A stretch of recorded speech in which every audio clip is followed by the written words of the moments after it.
कि अगर ये रिपोर्ट पब्लिक नहीं की गई तो फिर हम प्रेशर बढ़ाएंगे। और एक तरफ ये ऑपोजिशन है, अगर ये एक नुक्ते पर ही इकट्ठे हो गए और इन्होंने ये सोच लिया कि जी हम बजट मंजूर नहीं होने देंगे, हुकूमत के पास क्या ऑप्शंस हैं? हुकूमत किस तरह से अपना काम कर रही है? देखें, पहले तो पीडीएम के हवाले से कौन सी पीडीएम, किस किस्म की पीडीएम, किधर की पीडीएम, जाने दे सुमैया।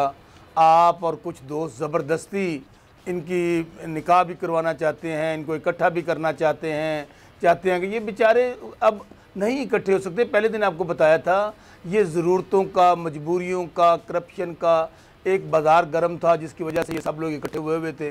इनका ख्याल था हम जल्द से जुलूस करेंगे, हम प्रेशर क्रिएट करेंगे, हम धमकियां देंगे, इस्तीफे मुंह पे मारने की बातें करेंगे।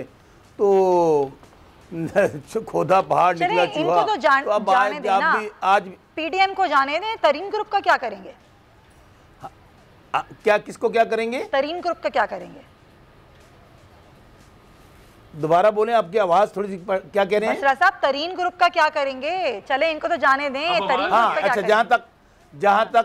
जहाँ तक तरीन ग्रुप का मामला है, देखिए मैं फिर आपको अर्ज कर रहा हूँ, वो हमारी पार्टी का मसला है। अच्छा, वो अगर हम बात अब तरीन साहब पे ही आ गई है, हाँ। तो फिर इसका मतलब है पीडीएम वालों तो ना समझिए ना, तो अपोजिशन वालों। अच्छा। अब बात है हमारे घर की, घर के अंदर वो कह रहे हैं। अच्छा, सुने राना साहब, हौसला। देखें, जहां तक हमारे घर का मामला, देखें अगर फर्ज करें सुमैया, आपके घर में, मेरे घर में कुछ झगड़ा हो जाता है, लड़ाई हो जाती है किसी बात पे।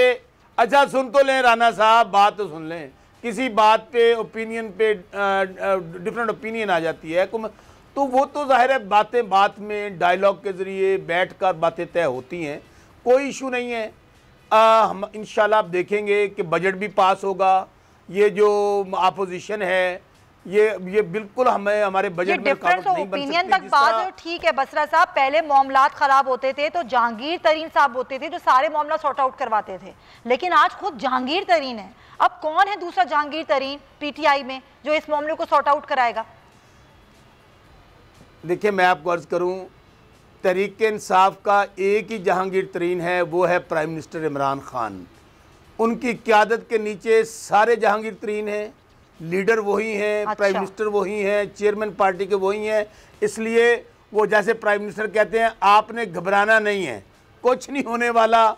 अगर ये 6 महीने पहले या साल पहले डेटें दे रहे थे, पिछला बजट आप निकाल लें। तो एक बात सुमैया, हाँ। सुमैया एक मिनट, आप पिछला बजट निकाल लें। जब पिछला बजट पेश होना था उससे पहले, हाँ। यही मौला जट और नूरी नत की बड़के मार रहे थे, हम बजट नहीं पास होने देंगे, हम बजट चलें छोड़ देते हैं ऑपोजिशन को, लेकिन इस चीज को देखना होगा क्योंकि अब खुद तरीन ग्रुप ये कह रहा है कि जी आप अली जफर की रिपोर्ट पब्लिक करें, कुछ नहीं होने वाला। चलें, आप कह रहे हैं ना कुछ नहीं होने वाला, ये वक्त बता देगा, अभी बस कुछ ही टाइम रह गया है।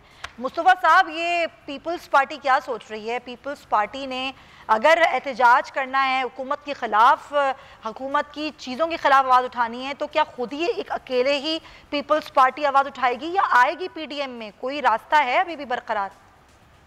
बिस्मिल्लाहिर्रहमानिर्रहीम। देखिए सुमैया, पीपल्स पार्टी का एक ट्रैक रिकॉर्ड रहा है और अपनी ज़ाती उनकी स्ट्रगल रही है। तो पीडीएम तो खैर बनाने वाले ही चेयरमैन बिलावल साहब हैं, लेकिन एक चीज़ पीएमएलएन को देखनी पड़ेगी कि वो इस बात का तयन करें कि उनकी लीडरशिप अब है किसके हाथ में। क्योंकि मरियम नवाज साहिबा एक और बयान दे रही हैं, उनकी पॉलिसी कुछ और है। शहबाज शरीफ साहब जो प्रेसिडेंट है पीएमएलएन के, उनकी पॉलिसी कुछ और है। तो स्लाइटली इमेच्योरिटी नज़र आ रही है उनके स्टैंड में, और इस्तीफे तो अभी तक खैर उन्होंने खुद दिए नहीं और डिमांड कर रहे हैं पीपल्स पार्टी से। और दूसरी बात, ये जो शो कॉज नोटिस की बात है, मैं शायद खान साहब को कहूँगा कि ये उनका एयर ब्लू नहीं है कि जहाँ वो शो कॉज नोटिस भेजेंगे और वहाँ से उनको जवाब आएगा। ये पाकिस्तान पीपल्स पार्टी है, यहाँ आप शो कॉज नोटिस भेजेंगे तो उनको फाड़ के ही फेंका जाएगा। इस तरह नहीं चल सकता, यू कैन नॉट डिक्टेट अस। ये पाकिस्तान पीपल्स पार्टी है, हमने बदतरीन आमिरों को भुगता है, तो आप हमें ना बताएं कि हमें किस तरह चलना है, किस तरह नहीं चलना है। हमारे बताए हुए फैसलों पे, हमारे बताए हुए आइडियाज़ पे आप देखें, वज़ीर आज़म साहब की ये हालत होगी कि उनको वोट ऑफ कॉन्फिडेंस लेना पड़ा। तो देखें ना, पीडीएम में अगर किसी की वाइज सोच थी तो इतना है, और अगर कड़वाहट इतनी ज्यादा है मुस्तफा साहब, तो फिर आप लोग कभी एक प्लेटफॉर्म पर आएंगे? ये पीडीएम तो बनी इसीलिए थी ना कि तमाम बड़ी जमातें इसमें होंगी, हुकूमत के खिलाफ तहरीक चलाएंगी, लेकिन ये पीडीएम कुछ नहीं कर पाई।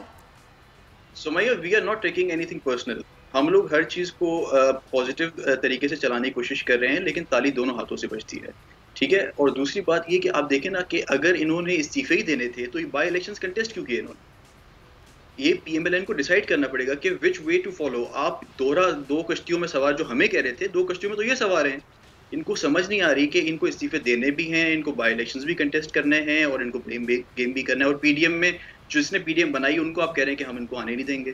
तो खैर ये एक डबल स्टैंडर्ड्स है। और खैर पीडीएम से हटके अगर मैं एक आपको कहूँ कि पानी का जो बहरान आया है, जिसपे सिंध में आप यकीन करें कि 60 साल में ऐसा बहरान नहीं देखा गया। और वफाकी हुकूमत ने जो एक आमराना सलूक रखा है सिंध के साथ अब तक, और अब जो पानी के हवाले से भी जो वो कर रहे हैं, जो टीपी लिंक उन्होंने खोला है, जिसकी वजह से सिंध में बहुत वैसे आज तक एक बात समझ में नहीं आई मुस्तफा साहब, पानी का इतना बड़ा बहरान है, टैंकर्स को पानी कहाँ से आता है कराची में? देखिए उस पर तो हमारे लोकल बॉडीज मिनिस्टर साहब ने एक एक्शन लिया है और वो जहाँ जहाँ ऐसी सिचुएशंस हैं उनको वो ये आज की बात नहीं है, आप भी जानते हैं। अगर आप ये मामला डिस्कस करना चाहते हैं तो मेरे पास बहुत इन्फॉर्मेशन है। ये कराची के कई इलाके हैं जहाँ पर सालों से सिर्फ टैंकर से पानी सप्लाई होता है। तो सवाल ये उठता है कि उन टैंकर्स को पानी कहाँ से मिल रहा है? आपको ये भी पता होगा कि सालों से कराची किसके कंट्रोल में रहा है, ये भी आपको पता होगा। सर अभी तो आप लोगों की हुकूमत है कई सालों से, अब आप जवाब देंगे, मैं तो जवाब नहीं दूंगी इस बात का। आपने अब तक क्या कार्रवाई की इस टैंकर माफिया के खिलाफ? लेकिन लोकल बॉडीज मिनिस्टर साहब नासिर शाह साहब ने इस पे भरपूर एक्शन लिया है। जहाँ जहाँ उनको पिन पॉइंट हुए हैं, जो भी उनको वाटर बोर्ड की तरफ से इशारे मिले हैं, जहाँ उनको इलीगल हाइड्रेंट्स के बारे में बात पता चली है, उन्होंने एक्शन लिया है। तो हम तो जहाँ जितना हमारे बस में है उतना हम कर रहे हैं, लेकिन वफाकी हुकूमत का भी एक रोल है।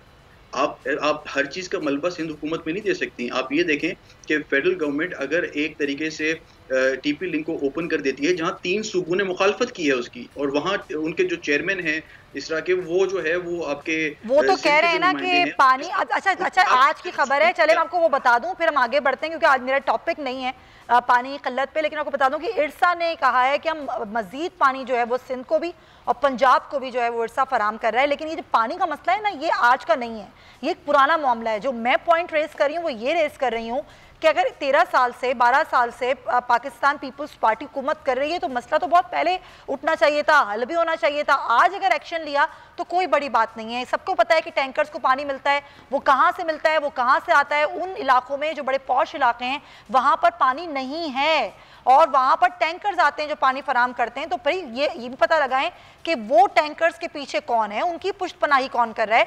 ये भी आपका ही काम है सर, ये आप करेंगे। वफाक तो बिल्कुल अपनी जिम्मेदारी अदा करेगा ही करेगा। सर पॉइंट टेकन जी। बसरा साहब से मैं मौक़िफ़ ले लूँ इसका, फिर मैं आती हूँ।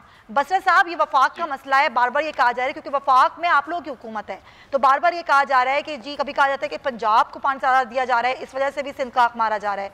ये सियासत हो रही है या करवाई जा रही है? ये कौन है, ये क्या साजिशें करते रहते हैं आप लोग?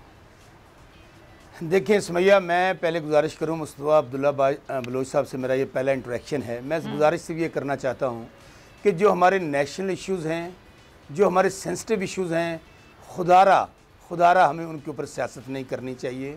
ये कोई खाला जी का घर नहीं है कि आप कोई सूबा चाहे किसी सूबे का पानी काट दे। इसकी पूरी एक बॉडी मौजूद है, इरसा मौजूद है, जिसके ऊपर आप अपनी रिजर्वेशंस दे सकते हैं।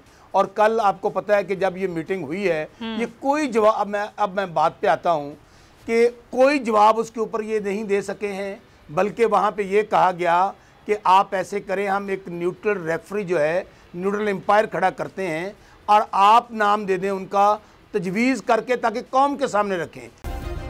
सब्सक्राइब करें और बेल दबाएं ताकि कोई खबर रह न जाए।